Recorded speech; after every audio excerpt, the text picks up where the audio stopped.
let's suppose that Victoria tells me, Roy, I've got $100,000. And it could be $1 million, it could be 10 million, it could be 10,000. Doesn't matter.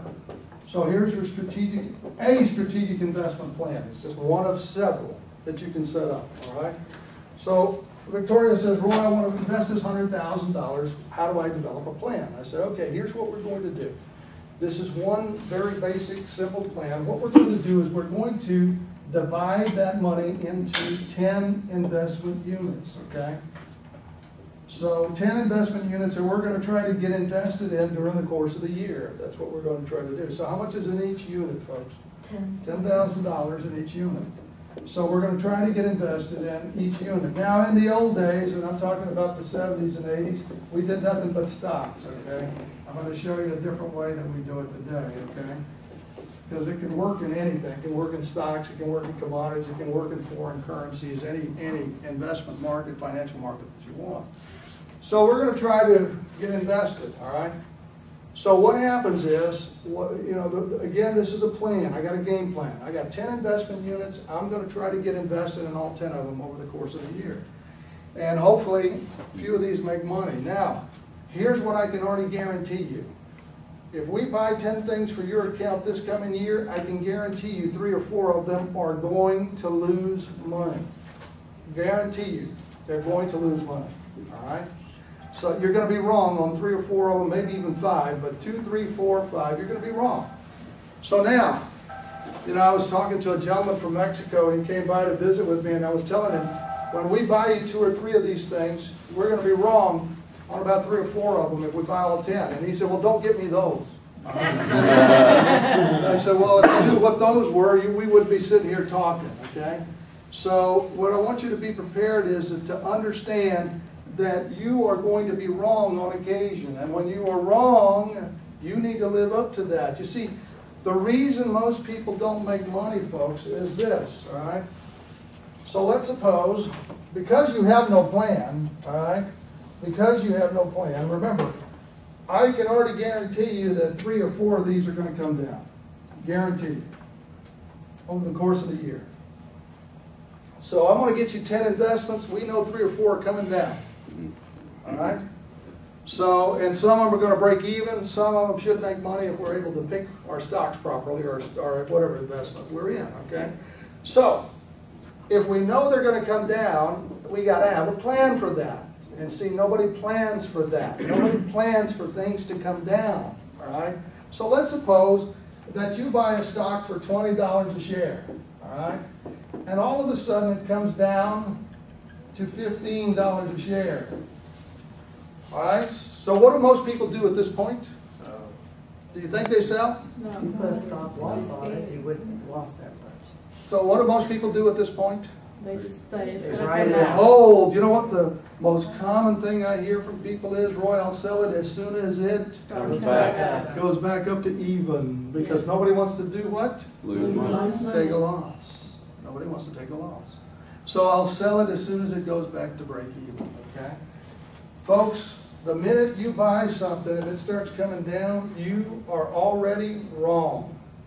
The only question now is, how much are you willing to be wrong? That's the only question you have to answer. How much are you willing to be wrong?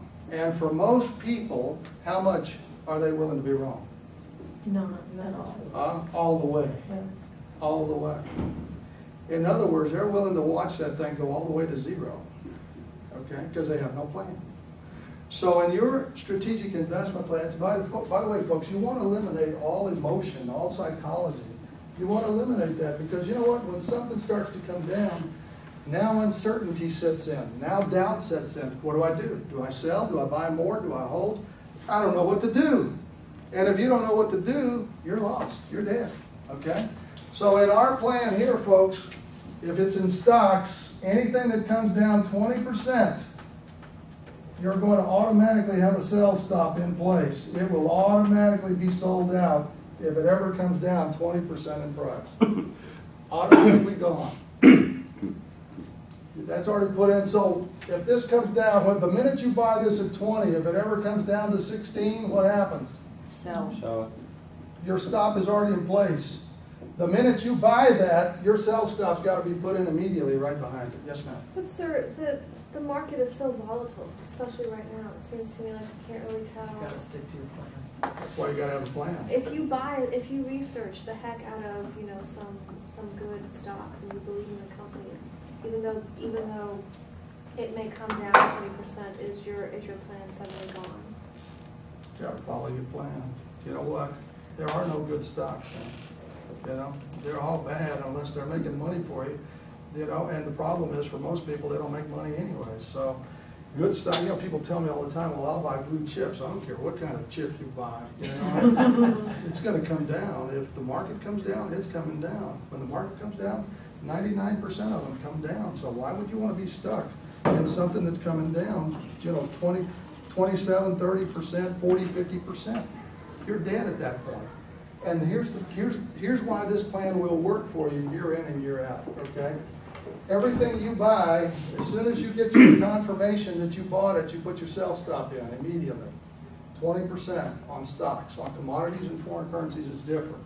It's a dollar amount in that game, okay? So you put your sell stop in immediately, all right? So here's what is going to happen, folks. Let's suppose we're lousy. We're lousy investors, okay? And every single one of these goes down 20%. How much does Victoria still have in her account? $80,000. You have enough money to live and fight another day, you see. The problem that, the reason though very few people can make money in the markets is because they suffer catastrophic losses. In other words, they sit there and watch things go down, down, down, down, down, and then it goes down so much that now you've got to hold it and hope one day it comes back. So people are sitting on huge losses. And that's the reason you will not make money, because you're willing to sit on huge losses, and those huge losses will destroy your portfolio. So you have to have a plan. I had a gentleman at a workshop, one of the workshops I was doing, and he was telling everybody in the workshop, he's been to several of my workshops, and he was telling everybody how he was now making money in the markets. And he says, you know, for 25 years I was a loser in the markets, and now I'm making money. Roy's taught me how to make money every year consistently. And somebody in the class asked him, what's the most important thing Roy taught you that made you a winner? He said, Roy taught me how to take a loss. He taught me how to take a loss. You know why, folks? Because nobody wants to do what? Take a loss. Nobody wants to take a loss. So you have to learn to take a loss. You got to learn to take a loss.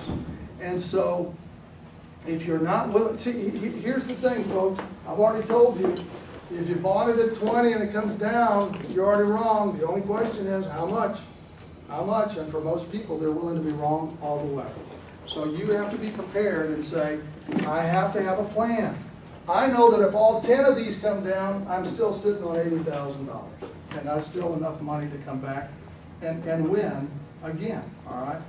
The problem is that most people have just 2 or 3 types of investments, just 2 or 3 investments, very few, and most of them are stocks, and they only got 2 or 3, and then so they've got all their money tied up in 2 or 3 stocks, and then they suffer a catastrophic loss in one of them. You're dead. From there on in, you're dead. So today you have to learn to take a loss. If I buy it at 100, where's my stop loss? At 80. I gotta get out. If it hits 80, I'm out. See, the problem is that when it starts coming down, folks, they come down for a reason. You don't know it, I don't know it, but somebody does. So it's coming down for a reason. So how long are you going to hold it? Well, everybody's willing to hold it forever, and that's not a good game plan, all right? So sell stops. If you learn nothing today, you will walk out the door saying, no matter what I buy, I must always have a what after I buy it or sell it? A stop loss. Must always have a stop loss in place, okay? Because otherwise you're going to get killed. So what this does is, what we do know, if we pick these things right, we'll get a few that'll go up 100 plus, okay? Maybe 1 or 2, maybe 170 or 80, 50, 30, and the others probably just, break even. All we got to do, folks, is have a couple of big winners during the course of the year. And guess what? It offsets all our small losses. So here's the mantra you want to learn. Keep my losses small and lose winners Big. See, and here's why nobody makes money, folks.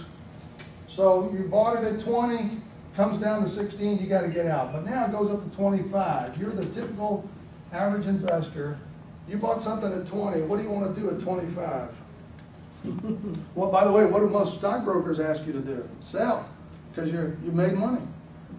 You know, but the reason, I mean, here's the reasoning. I mean, if it's going up, you want to stay with it because it's making money. But most people get out way too quick on their winners, and they hold their losers way too long. So get rid of your losers and hold your winners longer.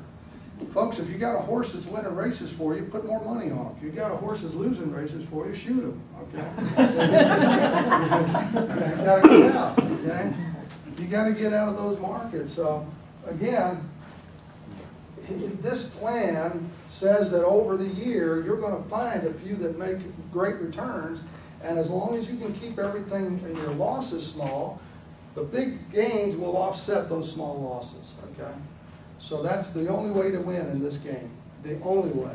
And again, people do it backwards. They take very small gains and real big losers, and then they say, well, I hope it comes back someday, and they rarely come back. They rarely come back, so you've got a plan. Do you put a stop loss on your gains? Yes, so Jim, that brings up another point. So here's your stop loss at 20%. So as soon as it goes up to 25, what do you do with your stop loss? Move it.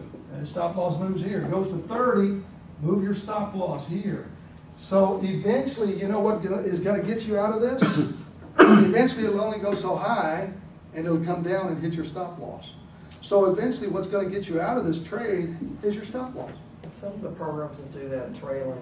Yeah, the trailing stop. Yeah, you can have a trailing stop that's just moving up. And then eventually it'll only go up so high and it stops and then comes down, hits your stop, and then you're out. All right, so your sell stop gets hit.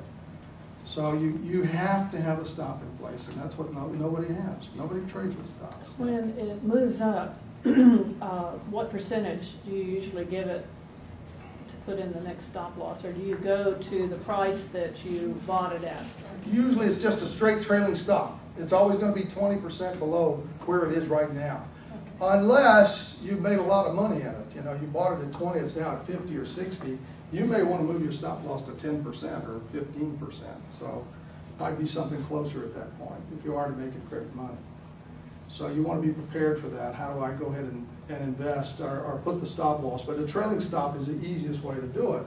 And the reason is because once you have your trailing stop in place, you can be in Hawaii, you can be in Europe. It doesn't matter, your stop loss is in place.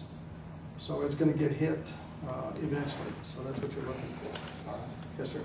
Does that also apply to a mutual fund? If you're holding a mutual fund, can you do stop losses? Typically not. Okay. Some you can, but by the way, the hardest thing to make money in is in mutual funds, okay? That is hard to do, but I mean, we can still make money, and I'll show you some of the accounts that we've made great returns on mutual funds, but they're hard to do, real hard to do, okay? So you're gonna, all of my students prefer two different markets, and I'll talk a little bit about that later on as we go in the program, all right?